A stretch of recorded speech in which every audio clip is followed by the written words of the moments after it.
motherfuckers, and welcome.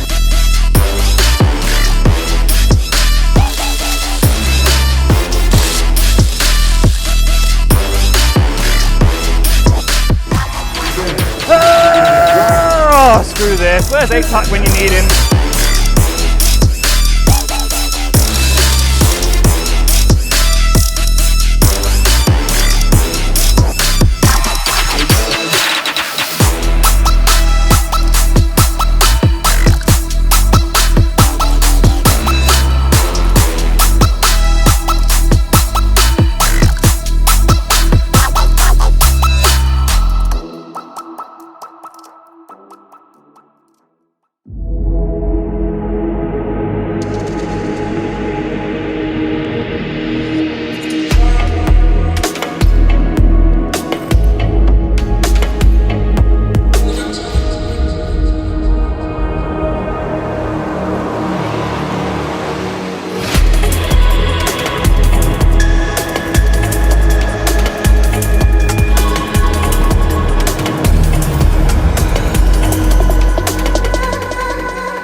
Hello and welcome back to Epic Land. This time EPIC38, the return of Beacon and the return of myself. This time I've brought along the man himself, the big man Cairo Cast. Welcome to the stream, mate. I'm absolutely buzzing to be here, Hazard. Back on land, you know, getting a nice little bit of interaction with people, and you know, I've actually left the house for once, so I'm excited to get into some Valorant action. You brushed up nicely as well, you know. What can I say, mate? There's style in the old dog, of course. Well, listen, I got some pocket money, you know what I mean? I went down to River Island, got myself a nice wee jacket. Yeah, so of course. Anyway, so of course, Cairo's looking fresh, and there's plenty of fresh new matchups and fresh rosters coming into this split. This is the first event that we're going to be having for Beacon, so that makes it that much more important. There's a precedent to be set. We have some new teams, and one of those new teams, or previously existing teams with some new players under the banner, is Insight. They're going to be going up against Swans in the first game that we'll be broadcasting today, and they've made a few roster changes. Yep, they certainly have. They've got Stokesy, Litchi, Jaff, Anguist and Ego. Anguist and Ego obviously being on Jamie's and Co from last time, or Giga Hub if you were watching Epic Land 37. So few changes, and then obviously you were speaking to Stokesy last night, and he was telling you all about that. Yeah, exactly that, right? Stokesy and Jaff then stay together. That's another core coming from the old E-Masters team. They didn't bring any of the coaching staff with them. We'll have to see what effect that potentially plays on how things will progress later into the tournament. I think that's something to look at mental-wise, but in these best of ones, in the group stages, I expect it to be fairly clear-cut. They are the highest seeded team in the tournament, but their opponents are no mugs. We do have Swans going up against them. Yes, we do. Swans, obviously, Ross, Wizzing, Lewis, Manisk, and Jake's Tomo. Jake's Tomo, one of the straight away, one of the players you identify when you look at this roster. So we're going to be looking for him to be doing a little bit of work in the server, Hazard. Yeah, exactly that. Jake's Tomo was playing for Saints, I believe it was before, or at least at a what would you call it? Not collegiate level, but sort of like a student level. I think has played in quite a few of those tournaments as well. Looking at Wizzing, he was on Legates last time around. Quite a lot of pressure put on his shoulders with the absence of Smile, then moving towards Genke. So I think in this roster, we'll have to see if he's feeling a little bit more comfortable, and also what some of these roles are too, because last time around EPIC37, this was a very heavy chamber meta, and I can immediately identify a few players such as Anguist, such as Wizzing, that would be dropping into those roles. Now you have that more free-flowing Sentinel role, you're looking at Killjoy and Cypher predominantly, depending on what map we're going to be playing. And speaking of maps, let's get into the veto.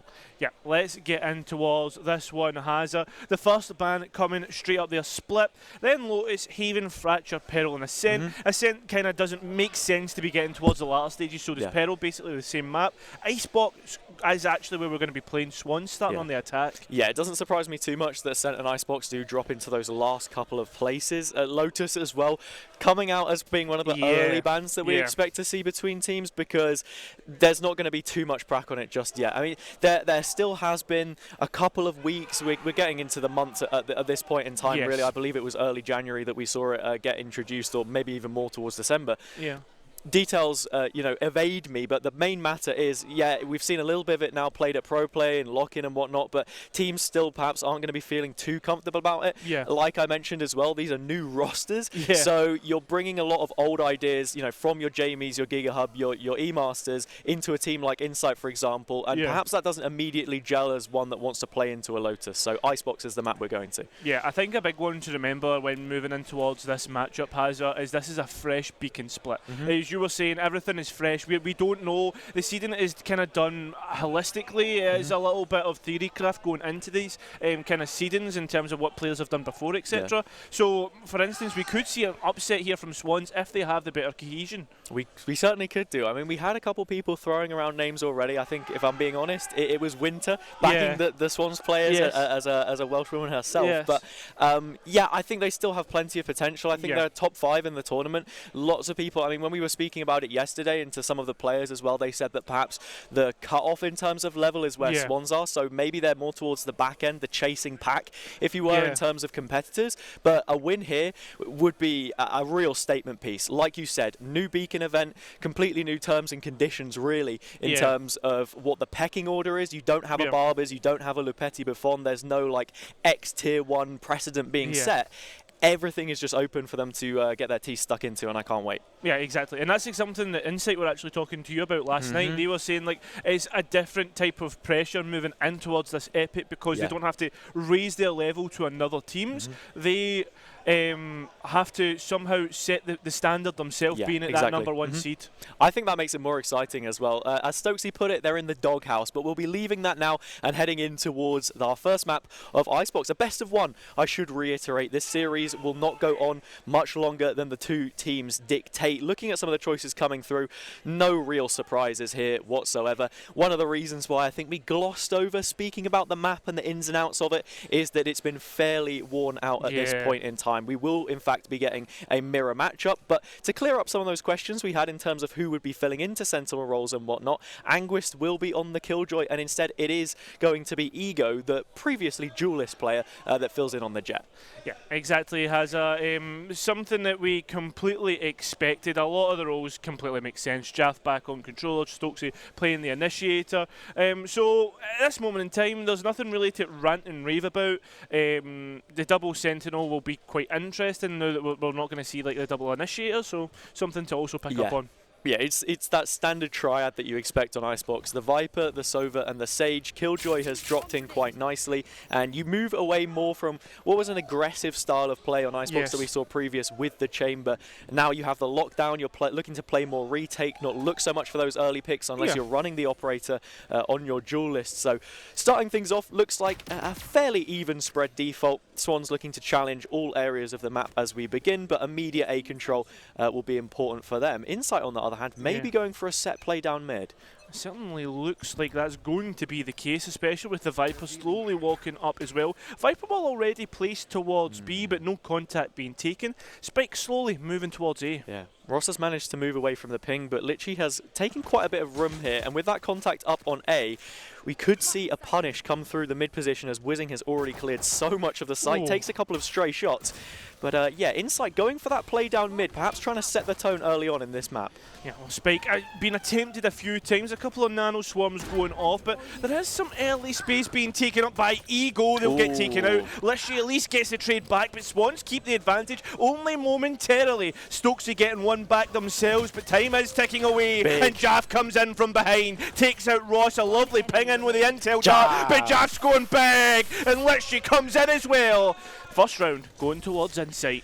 Big from Jaff. Huge investment of the barrier orb there from Litchi as well. It forced those players to swing around the side through maze, and they got tangled up in the affair itself. Jaff able to take them down. I think by the time he had the first kill, that was the round secured. You're not going to be breaking that wall. There's no way back through. Really shrewd investment to be holding onto the wall there to play it late in the round. And I think that is a lot of what the game plan is on the defender's side on this map. I already spoke about what Killjoy can offer in towards the retake. We saw the delay that her utility had there towards the A site. But then you've also got to be looking towards your Sage and what she can offer in terms of retake potential. Well, talking about mid-set plays, has everyone potentially seen one here from Swans already? They're taking that early space. It is nice to see this coming through as well, actually, because there are a lot of times where teams will completely forgo trying to play mid. Stokesy does just about find it through Tube.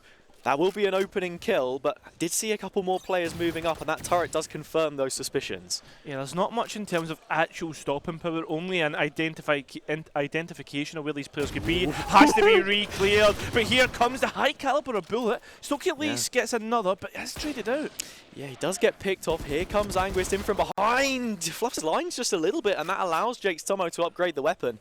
Now a 3 versus 2, flip 2 versus 2. Oh, no. Lewis picking up an additional kill. Ego should be cleaning up and does so.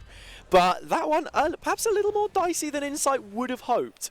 Yeah, I think Ego's just left the Guardian line on the floor there. That's not much to talk about, but it was dicier than what should have been expected. Yeah. Stokesy did have to re-clear Kitchen there. There was the contact taken by the turret, but they didn't know if maybe the players had retreated, etc., and gone elsewhere, maybe under Tube, etc. So Stokesy had to make that play, but just decided to get a bit too aggressive. Yeah, you do have that utility on the server as well, so perhaps could have pinged a recon, a sonar, something like that. But more than anything else, it is just feeling a little bit like the LAN jitters, perhaps, going for these really... The rounds look a bit more dicey than they should do, but going through the motions at this point in time. And as we do with the economy game, Swans Esports now on the full buy, Insight, clambering whatever they could over the line from previous. Litchi already spotted out by this alarm bot, and will also evade Lewis, or should do, as the repeat comes through. Big headshot, huge damage, and the kill to follow it up. That luck's going to be massive, because now potentially the players that are elsewhere, for instance, Stokesy in mid, might think about re-clearing in towards A. Wizzing tries to clear yellow, but finally gets the kill on towards Jaff. Now as the wall drops, the players are being seen. Wizzing finally gets the kill, but Anguist elsewhere has taken out the Viper. Maybe there's a little bit of an upgrade available there, but I don't think so, Hazza. Wizzing burning through the dashes, but burning through the players as well. Insight in a 2 versus 4. If you can trade out 1 for 1 on both of these players, then that is a positive round to take. But kills must be found here. Anguist has an upgrade and now everything to do. Nice snapshot onto the first head, but can't get any more done than just that. Wizzing finds 3, and Swans pick up their first. I think both teams will be all okay with that round, just in terms of they've got for the likes of Insight, they'll think like, oh, we got rid of 2 rifles, so Swans, they won't really need to invest that much, especially with the Blade Storm in the pocket of Wizzing. Now this is where we see the real kind of comparison between the two teams. Yeah. This one, the stakes increase, the amount invested put on the line as well also does go up.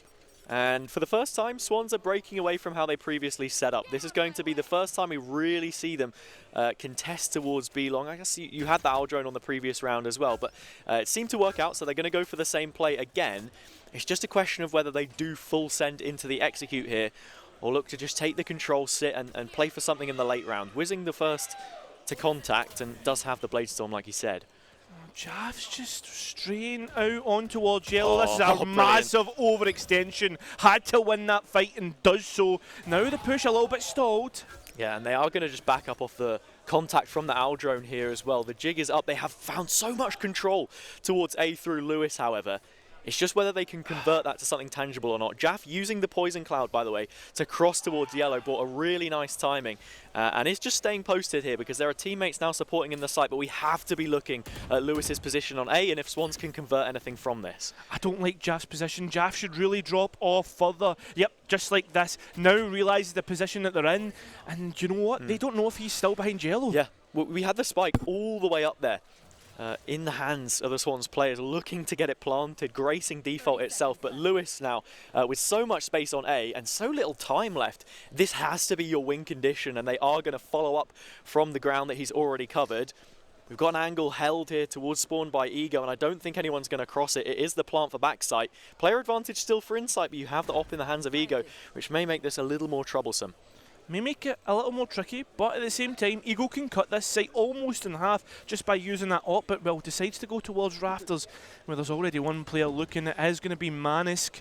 And the players slowly ferry their way in one by one. It's like a conga line. That's a massive info dart. And Manisk already knows, but that's a big kill from Stokesy. Jaff as well doing the work. Lewis just pops up from below, misses the shot, but they're not just going to hold 4. They're just going to hold defuse. It's already halved. The last player failed, Hazza, and that will be Insight with a flawless round. A calculated round from Swans, we must say, in that situation. It's smart for them to go and work off of Lewis, but I would have liked to have seen him on the Sentinel, on the Killjoy, go for something just a little bit extra. As soon as your teammates are making it up towards the site, see if you can get an extra half a yard or so and actually look for a kill to then get yourself back on level standing by the time that we do move into the retake. Because it seems as if Lewis sat in that position under rafters, waited the entire time, and as soon as he was called to action, the round had already come to a close. We're in a quick P10, hopefully not too many technical issues, you would hope. We're only 4 rounds in to the first game on LAN, but in terms of what we've seen from both teams starting off, Cairo, what can I pick your brains about?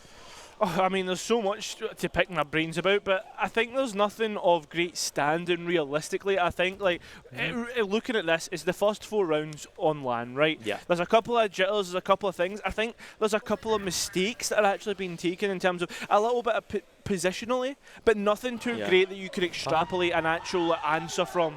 Yeah, I think Insight have done pretty much everything that they've had to so far in this game.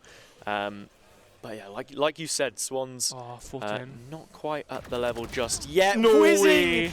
Oh, speaking of LAN jitters, that is one which you would really like to hit, but it doesn't matter. Manisk has traded it out, got the res online as well. Ping for the recon, not quite coming through. Stokesy can't find the shot, but Ego does through the toxic screen. The advantage stripped back from them, and we do go to 4 versus 4. That was a massive moment, Hazard. Sage should not have had a chance. Whizzing, letting go an opportunity to maybe burst open that A site. And Insight, that's the concentration aspect. Yeah. We see here as well, Swans have forfeited all control that they had around the rest of the map. I really liked them playing for some early B with the drone, and then you have more options to try and play elsewhere. Yeah, you could send Lewis through your lurk and look for something else, but they're all grouped up right now. Jaff's the only player not to have rotated, so the majority of Insight are going to be here to deal with the issues, and they trade out 1 for 1 in both examples. Anguist finding a nice shot on the operator. Familiar territory for the former chamber player, and he doubles up on the Killjoy. 4 for 1. Insight, very nicely worked. Anguist paying his pickup in worth there, has a massive double kill, especially with the fact they were so low on HP. I mean, it was a bit, I may have been a bit apprehensive to engage, but already 6 and 3, lockdown available, and a lot of our first ult cycle is kind of starting to begin. Yeah. I think it's important that you highlight that as well, because sometimes it's so easy to just gloss over the usage of the ultimates here, because, well, we haven't really seen anything so far in this game. It's been few and far between, and yeah, Swan's approach to this has been fairly timid. We saw the Blade Store from Whizzing before flies up this time around to try and get it done on the Sheriff, but it's Lewis that will find the end result instead. A good trade, decent damage, then chunked back off. Anguist is really feeling himself now, though, and you cannot give this guy an opportunity to warm up, because he'll burn you to the ground, and exactly that is what we'll get. A quad from Anguist, eco frags all the same, but it's 4 kills from him that brings the gap to 4 rounds. Again, Hazza, I hate to be that guy, right? I really hate to be that guy that is over kind of like picking on one player. But Jaff just far too aggressive. I mean, look, he doesn't care. Pyro Jaff is here to plunder Epic Cairo. Listen, he might plunder his team's hopes at this minute in time if he gives that up. You know what I mean? They're 5 and 1 up. Yeah, brother. I guess. Look. Listen. I'm only trying to, like, you know. I think it was Stokesy said that these teams were in the doghouse, so to speak, because there wasn't that level to play up to. I think I need to put you in it. You're like an excitable puppy here on LAN. Listen, I'm just trying to. Listen, talking about what we should be talking about. Ego taking this very forward position. Yeah.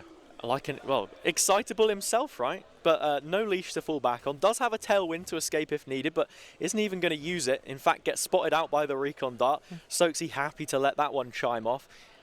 But another off angle picked up. And Swans, at this point in time, none the wiser. They know the operator is in play, but not where the angle is. The owl drone will help, but Stokesy immediately shuts it down. Lewis taking possession elsewhere on the map, but so nothing done. Man, see that head? Oh, the owl drone spotted him out. Ego does drop off, at least gets a kill to go with them. Wizzing taking out Ego though, so the op is off the board, and so is the Sage. No more healing. A lot of ultimates available, and Stokesy stuck at the back of sight. A little bit worried, peeks out and gives the kill to Wizzing. That's 3 in a row, potentially maybe 4. The lockdown invested in a 2 versus 3. I'd like to see them push it here. You have a numbers advantage, and that's exactly what Swans are going to try and do. It could be ill-advised with how on fire Anguist has been playing, but now it's a 1 versus 1. Manisk forced to interact. No bullets left, has to go for the classic, and Jaff will shut him down. Travelling on his pirate ship across the rocky waves, as this one did look a little too close for comfort, but it must be said, even in the close rounds, Insight do have that extra level. Yeah, they really do. They are really raising the bar here. They talked about setting the standards for LAN Haza, and they have been setting the standards all match in terms of any sort of gap given to them, any sort of margin for error. They are taking it and absolutely making the most of it.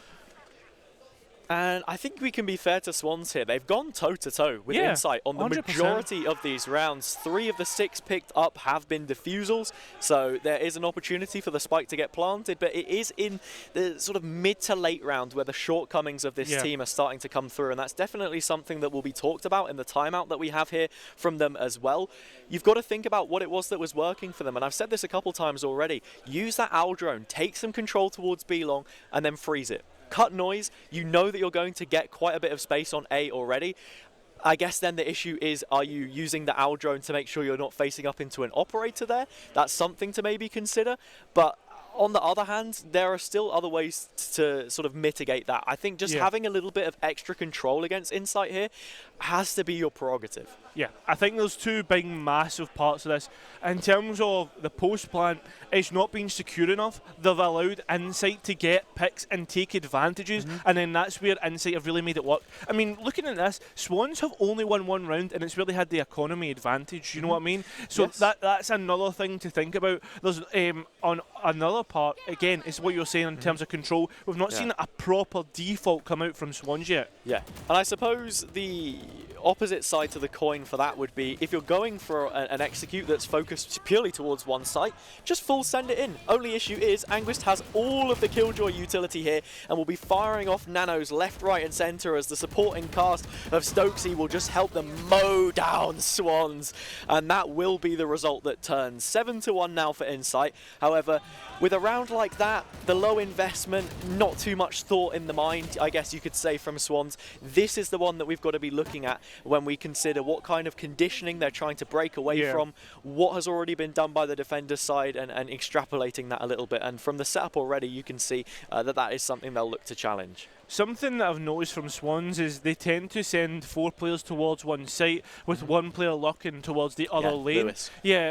And that's been somewhat decent, but what is the locker actually brought in terms of impact when they're doing their pushes? That is true. Lewis yet to find the impact that they would have hoped so far in this game, but this one far from over. Sometimes we do see those sort of heavily defender-sided iceboxes. This is a mirror matchup, so I think it will be fairly telling if the half does end up continuing to go the way of Insight in such dominant fashion. The tailwinds just finishing up there for Ego, and Stokesy perhaps finishing up with their time spent on the site, but instead we'll send a parting gift of the owl drone just to re-clear some of this space which has been forfeited with the op taken off of that deeper angle. Something that we've not actually seen Swans do since the second round was going to take kitchen control. They know there's no one there. There's only a turret there. So why not try and create some pressure, even destroy it, then drop off? Because then you have to post 1 player to watch that position. We will have to see. Here comes the shot from Ego. First one to connect onto Magisk. We do have The recon pulsing back through yet again. Wizen going up top and then immediately dropping 6 feet under. Anguist finding the kill. A very spaced execute here from Swans. Just before they look to hit, I mean, you even had Ross sat in through mid, but he's delivering on the promise that the Lurk had put forward in the first place. Ego looking to connect the shots, lands the first knife, below 50 health as Ross will eventually drop to Jaff instead, moving through. Ego finding one, Lewis in a 3 versus 2, 1 versus 1 I should say. And now looking to get the spike planted. Has enough time, 1v1, but gets wallbanged to the lowest point of HP. And the snakebite will finish him off. Now, speaking about Lux and impact, Jaff again coming in with a massive impactful Luck themselves, or late rotate we could say. I mean, it happened on the pistol, it's happened on this round, and Jaff has essentially won the team the round. Yeah. And I think in that situation as well, Swans had some nice ideas. Look at Ross moving through mid, like you said. An area of the map which has been left uncontested for the most part by Insight, but you have to probe into these areas and collect that information if you want to have the success. Even if you don't pick up the round like Swans didn't there, now they know that that's something which can be chased after a little bit more in the late round. I mean, Lewis was all the way outside of B, I think, just before they were looking to make the execute happen. So right now, it doesn't feel like all 5 members of Swans are pulling in the same direction, but once they get going, I mean, there's no reason why this can't be a closer matchup than it has been, and there we have it. Wizzing finds the opener. Exactly what we were asking for. At least Stokesy gets one back. And right now, they don't know if players are moving in towards Kitchen. Activate the Viper Orb and create a little bit of pressure in towards the B site. Spike, though, not really committed just yet, but will be committed towards. Ooh, Anguist comes back online, and then the Sentinel, the opposite end, will be dropped. Manisk falls to the 50 cal from Ego. Wow! Jake's Tomo, that is ridiculous. Top draw stuff from the Welshman, and now this round looking a little bit more tangible for Swans. Jaff, sole player on the site, just peeking out, trying to get some more information. Waiting for the contact. Stokesy at least gets on towards Ross, and there's your contact, mate. Right in, opens up the site. Spike still not being attempted, but look at this. Look at this. It's going to be full control, and they're going to have nowhere to go for these players. Yeah. Lewis has moved outside the range of his alarm bot, dropped the lockdown, and then been picked up by Anguist. Won't anticipate for Jake's Tomo, but somehow is able to move away from the situation. Even gets a chance to fight him. Then a challenge against his own demon. But here we have it. Spike not planted. Jake's Tomo 1v2. Barely any time left and many angles to clear. May just look to save, but yet again, Swans just looking so disjointed. You had Ross there taking a peek on A in the late round. I really like to see them bring a bit more of a cohesive style to this. You had Wizzing find the opener onto Anguist. That's your Killjoy player gone. A lot of your mid control immediately deleted, but then just posted up on the angle a little too longer, more than he was welcome. And there we have it. I think as well though, Anguist wasn't just dropped. It wasn't just Anguist. Like, it's as you said, it's all the utility around the map. The full control is essentially lost for Insight. They have to post players up to watch mid. They have to post players up to watch all these areas. And at that point, when you're looking at that, Swans can do so much more. Yeah. You gutted the insides of the Insight defense, right? That was exactly how you should put it. And I guess the only thing to worry about was the res coming through from Litchi, as it of course did. Speaking of ultimates, however, Jake's Tomo looking for an early pick off the back of the ping from his owl drone, but won't be able to claim anything from it. Instead, it is Ego with the first blood yet again. This guy is wicked. A 3k from him already. And this round looking dead in the water. Jake's Tomo at least gets one back, stops Ego. Well, Ego peeking anymore. There goes a drone, gets a little bit more information, but Jaff has left it all up to Jake's Tomo to do. And a 3 versus 1, and well, their position is very much vulnerable, especially with Jaff lurking from behind or flanking from behind. Anguist will finish it off, and Insight 10-1 right now, Hazza. At the point of no return, you could say. I wouldn't call it that just yet, but we need at least one more round for them to sweeten the pot if they're to have any chance of making this look doable. Jake's Tomo in those situations gives you a little spark inside, a feeling that perhaps something could happen, but Ego picking up 3 kills uncontested that quickly into the round is just ridiculous, and we need to be seeing more counterplay come towards this op, because I'll tell you what, he's posted up here on the first angle that you're going to have to challenge if you're whizzing. Well, there is 5 ultimates available, 2 for the attacking side. Jav just peeks out. This Viper's Pit, perfect for a post plant. And now this is what you want to see. Take that B control and fall off. Swans just need to cut noise here, buy themselves a little bit of time. You've pushed Jaff back towards yellow. Ego's sitting a lot deeper on that operator, and Lewis has already started to move up on A. If someone can come in support here and help him out, there's always a chance that you can flip a rotate, but they're just lowering their neck into the guillotine. Insight's so happy to cut it clean off. Ross does find in something towards mid and will deal with the lockdown, but it's already a 4 versus 2. 4 versus 2, brought down to 3 versus 2. Maybe there should be a little bit of worry here. There is Stokesy taking the mid control, re-clearing there just to make sure it's all good. But Ross has went elsewhere, in towards Snowman, but the op is already watching, waiting. Here comes Ross, and there comes Lewis. That's massive! There is 1 player left, it's all up to Stokesy. 35 seconds remaining. Lewis, though, just gets caught out, spiked down. We need to see a re-engage from Ross. Ross needs to find this kill! Stokesy gets that last round, and you said sweeten the pot, Azza. He has caramelised it. I was speaking sweet in the pot for Swans, right? That's leaving a sour taste in their mouth instead.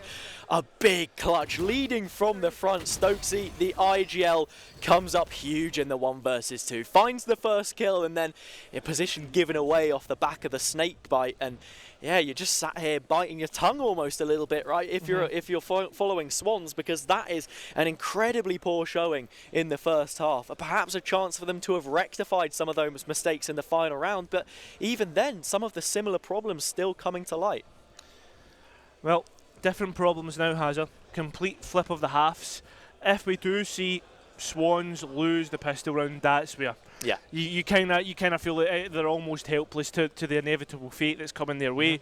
But they at least have an opportunity to do something against that destiny, you could say. Yeah, we'll be hoping that Swans can do a little bit better on the defense here. I mean, it is a low bar, of course. You'll want to pick up more than just the bonus round. If it comes to that situation, actually, Insight will have already won the game.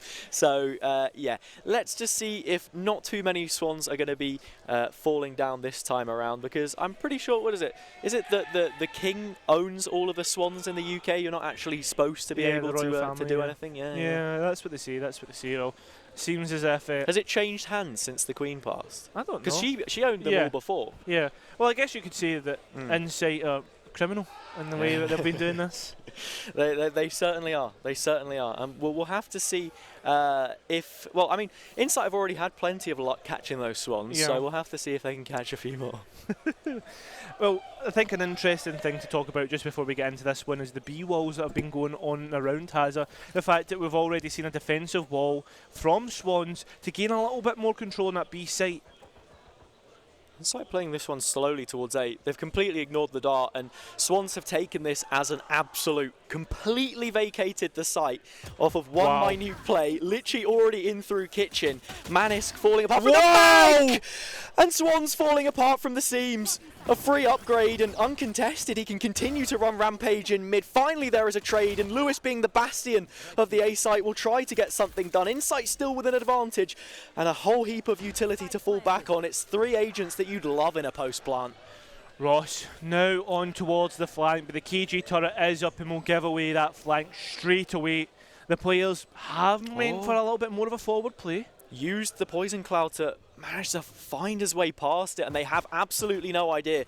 Jakes Tomo just needs to try and buy time. Play spoiler to the flank that's coming in from Ross, as finally he picks up his kill, and now it's Jaff 1 versus 2. Another XE Masters player to turn a clutch, which could turn the game on its head, or turn the game to a close, I should say, because it's 12-1. One more round to see it over the line, and Insight Gaming looks so far into the distance at this point in time. The gap is massive. It's a crevasse, whatever you want to call it. Crevasse, same thing. Grand Canyon. It really is a massive gap between these two. Swans would need a miracle, Hazza. Yeah, they are living on a prayer. They really are. They really, really are. And, well, look, I mean, it has been It's been 10 years at Kettering that EPIC38 has been hosted, but you'd need more than 10 rounds here to turn it around, and you'd probably need more than 10 players with Sheriffs to take down Jaff and Ego, because they have completely demolished the B-hold in its stance. Jakes Tomo looking for a quick retake, but I mean, he's completely isolated by himself. Will wait for his teammates, but then things are made even more difficult by the fact that Snowman control's now been taken up. The plant not so open, but still opportunities dwindling, and this one looking to draw to a close as Anguish draws blood on 2. They make it flawless, and Insight run away with the game. They really do, Hazza. It's been a massive, massive effort from all the boys on the Insight Gaming. I just feel as if when it came down to it, Swans were lacking some ideas. There's a few things that we could maybe look back on and see if they'd changed this, if they'd done something there. But at the end of the day, the one thing we can say was Insight were better. They certainly were. And looking at some of the criticisms you had early on, what was that? Jaff playing a little too aggressive for your liking? He has 4 first bloods, one more than Ego even, a player who I was looking to, because how many of those rounds you know, opened up with an offering from Ego on the operator? This is true, but all I can think about in the back of my head right now is an ex-coach potentially going, Jaff, what are you doing? Yeah, look. Is the pal you speak of in the room with us right now? I don't think he is, right? But whoever would be coaching that Insight team is absolutely not caring right now, because it's a 13-1 result in their favour. I think it's fair to say it was a stomp. We didn't see the Swans that perhaps we expected to get, you know, little glimpses of here and there. There was certainly potential on display, and that is why you would still put them in that upper bracket of teams.